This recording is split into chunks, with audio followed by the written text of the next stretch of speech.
Hi, I'm Chelsea. And I'm Sophie, and we are here to help guide you to the why behind your wellness why. Come join us on our journey.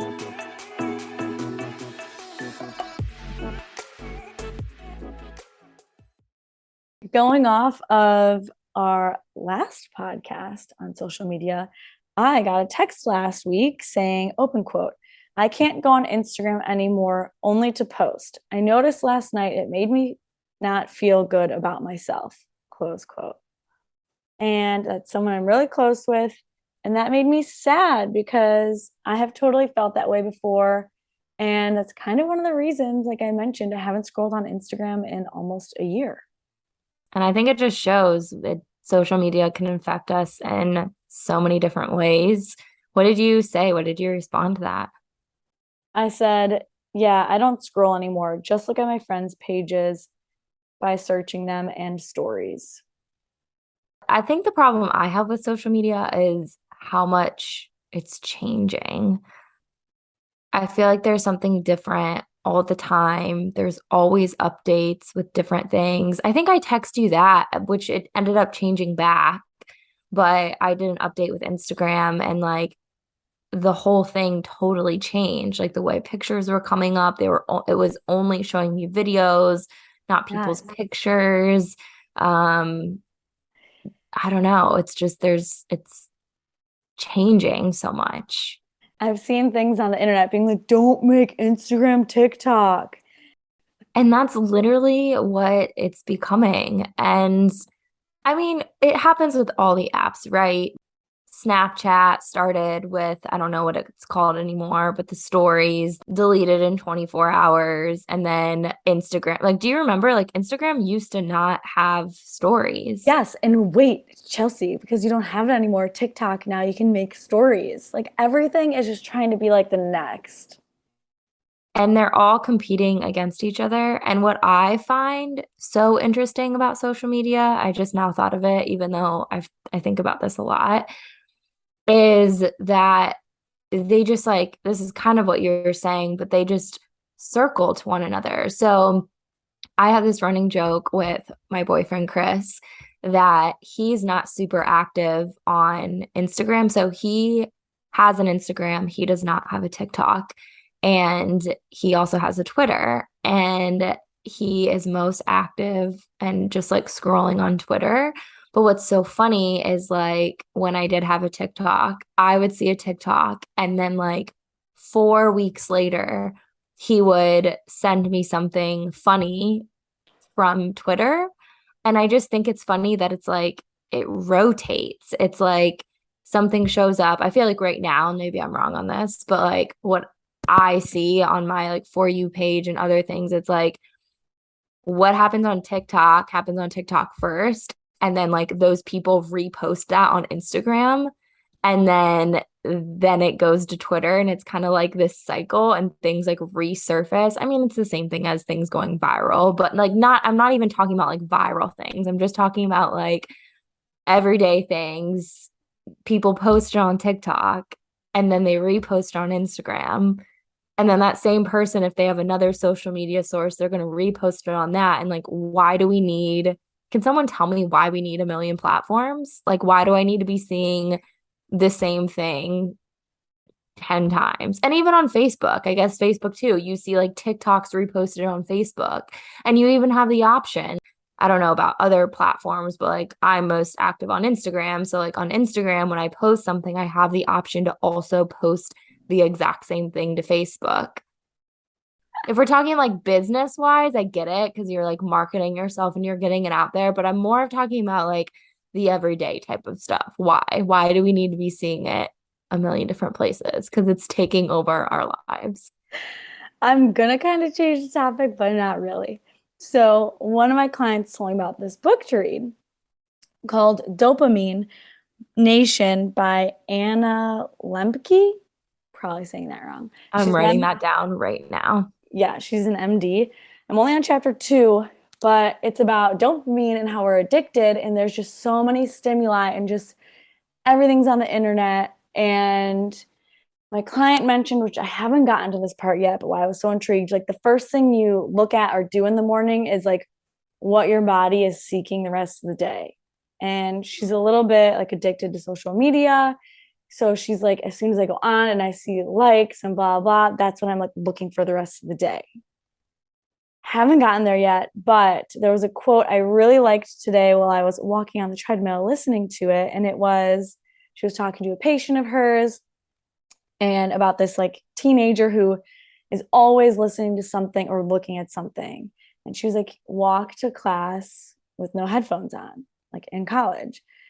And the girl was like, why? And she goes, be in silence. It's a way of becoming familiar with yourself, of letting your experience unfold without trying to run away from it or control it. And I Wow. really liked that because I like silence. I like lying on my couch, just looking at the ceiling, whatever. And I actually used to give my ex-boyfriend mega crap because he always had headphones in. And I literally was like, can you stop? Do you even know who you are without your headphones? Hmm. And just being fully stimulated all the time. Yeah, that So I like that quote. I love that. And it brings me back to, so this is a long time ago, but it also stuck out to me. So I asked that in something on Instagram. I had posted like something about like what's your favorite part of the day, or like what do you like to do to unwind, something along those lines. I don't remember the exact question I asked, but somebody responded and they said, my favorite part of the day, or like the best way I like to unwind, is driving home from work in silence. They don't have the radio on, they don't have music, they don't play a podcast. And I thought that was so fascinating because you're exactly right. Like a lot of people always are stimulated, and it's just fascinating. Something else, which I think this can be in regards to social media, but it's just good to like think about, I guess, everything. Because the other topic that I'm thinking about is like TV and Netflix and all of that type of stuff. And we know this, like, there's so much research on watching shows before bed and how that can impact your sleep. Like that there's I'm not trying to be like, oh, this is new information, because I don't think it is, but it always really does fascinate me. Like personally, it is a day and night difference if I lay in bed and read a book versus lay in bed and watch Netflix before bed. My sleep quality and how I feel when I wake up the next morning is a drastic difference. And I think social media is the same thing in terms of if you're just scrolling social media before bed. This is going to dive a little bit more into like the nutrition side of things, but all of that can also impact hormone health, cortisol levels, gut health. I talk with a lot of my clients, especially my clients who are working on hormone health, is how are we managing our lifestyle before bed and when we wake up in the morning? And social media and TV and Netflix and all that type of stuff, it is like wild how it can impact you. I agree. And the same goes with if you're under recovered, you're not going to have a good workout either. And I Mhm. used to have a rule and I was implementing it for months and then I've been breaking it for a while. I haven't thought about it in a minute. And that reminded me, as my rule was no social media before going to work. So then I wouldn't look at it, obviously, all like morning till like maybe 10, and then done with social media at 9 p.m. But I've been breaking that 9 p.m. rule. But I mean, I'm trying to go to bed by like 9:45 at night, guys, but struggle bus. But kind of just back to being stimulated, like you were saying, and like someone said to you, driving home in silence. I used to do that when I worked at Equinox because, oh my God, the music there was so loud all day. I would drive home in silence.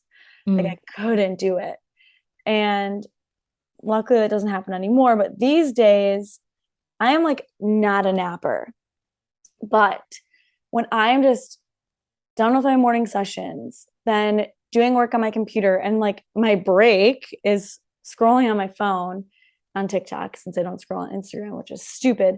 And I'm like, I need to put everything down.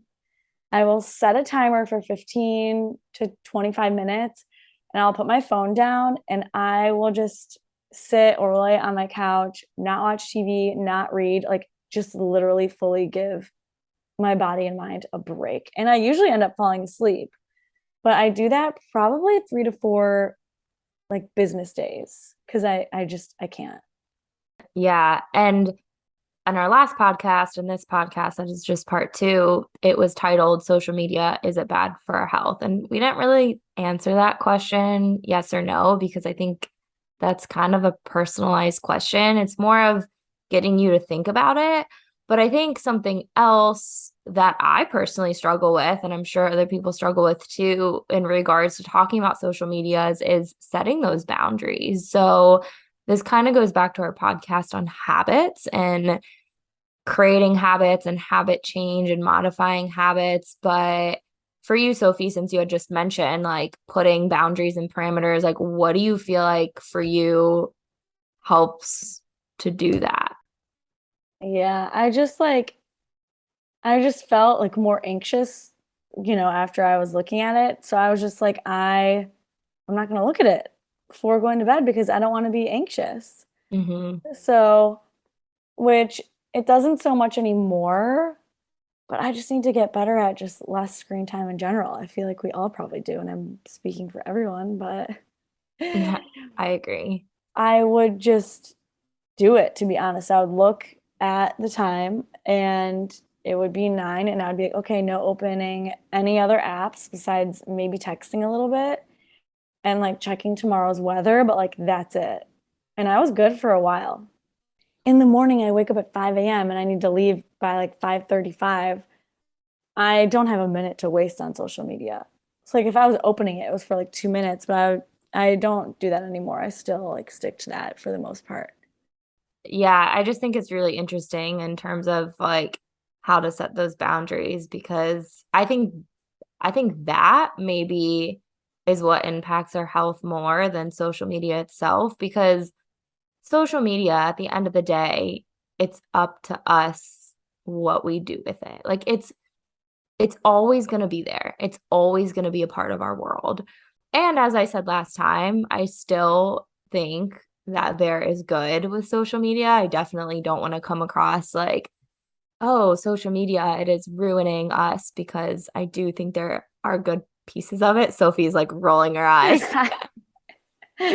She's like, there is no good, Chelsea. No. But do you remember that day when social or when Instagram was down for a day? Wow, that was a great day. It was a great day. And it's so funny you say that because I think that was during a time where I was trying to use Instagram less. And so I remember like getting on it and it wasn't loading and I thought it was just me. And I was like, well, like it doesn't really matter. And I put it away. But then it was like all over. I mean, it was like literally on the news It was that sad. It's sad. I'm sorry. it's, yeah, I agree. So, yeah, so you're right. I guess it is kind of like taking over our world, but at the end of the day, it's going to be there. So, I think the more important thing to think about is, as we had asked last time, how is it impacting you? Because some people might not have this challenge that we're talking about at all. I think a lot of people probably can relate to us, though, in one way, shape, or form of it impacting them in some way, whatever that way might be. But the question I think is better, number one, how is it impacting your life? And then also number two, what are you doing then to improve that or make you feel a different way than how you're feeling, so on and so forth. I think that's more of the question. Because again, like last time I said, when we asked that question at the end, you're like, how does it make you feel after you scroll through it? And I was like, stressed. It makes me feel stressed. But if I were my own client, I would ask them, well, then what do we need to do to change that? What are those steps? Because that's where it's going to improve then, not just talking about it being stressful or making you anxious. It's like, what are you doing to change that habit then? I feel like people aren't that aware, to be completely honest. I don't think people realize how much they're on it. They just open their phone and it is just habit to click on an app. Whatever that app is for you, whether it be Instagram, TikTok, Facebook, Reddit, whatever, Twitter, it's just so habit for people. I see it. If I'm hanging out with a friend or in session, people are on break, I see them just open their phone and open an app and they don't even realize. So honestly, I feel like step one is just realizing and thinking about it. That's actually so true. So realizing that you're even doing it, but I think also to your point too, is some people might not even be thinking about it in this regards. Like some people might be struggling with stress and anxiety and poor sleep and have no idea that it's associated with social media. It might not be. I'm not trying to sit here and say like Yeah. all of your stress and anxiety is because of social media, but it could be it could be playing a role in it, right? Because, like you said, it's literally affecting your hormones and everything. So your stress levels, which is going to affect your workouts, which also sleep and stress and working out, that's all going to affect your work life. Like you're not going to get as much work done because you're in a time suck. Mm-hmm. Yeah. With my clients that I work with one-on-one, I have a wellness assessment that I have them fill out when they start working with me. And one of the sections that I added, I'm trying to think when I added it, maybe a few months ago, but I added a whole section about their lives around screens. I guess just technology is the better way to put it. So I asked the question of how many hours do you sit at a desk? How many hours do you sit on a phone? How many hours do you watch TV? I ask all those questions because, again, is there an exact direct relationship? Maybe not, but there's definitely an indirect correlation. And the other reason that I have people think about that is, again, I don't expect people to go through that assessment and know, oh, I know I spend X amount of hours. But again, I think what's more important about it, to your point, is recognizing that and thinking about it because you don't even know it's happening. The other thing that so many people are guilty of, myself included, is saying that they don't have time. So I don't have time to grocery shop. I don't have time to meal prep. I don't have time to exercise. I don't have time to get my 10,000 steps in. I mean, like, come on, the list goes on and on and on. I don't have time to get 8 hours of sleep a night. And some of those things, again, yes, might be true. Like if you have a newborn, you're probably not getting 8 hours of sleep. But the reason I ask those questions on the assessment form is for you to start thinking about that. If you're spending an hour scrolling through Instagram, then you 100% have time to go to the gym. Again, to your point, it's like people aren't even realizing it. And I can relate to that too, but because before I put that time parameter that you showed me on Instagram, like I think now it's at like 30 minutes or something like that. But the first time I hit that 30 minutes, I was like, whoa, like it's been 30 minutes. And I got the notification and I was like, whoa, I had no idea. So it's just eye-opening. It's crazy.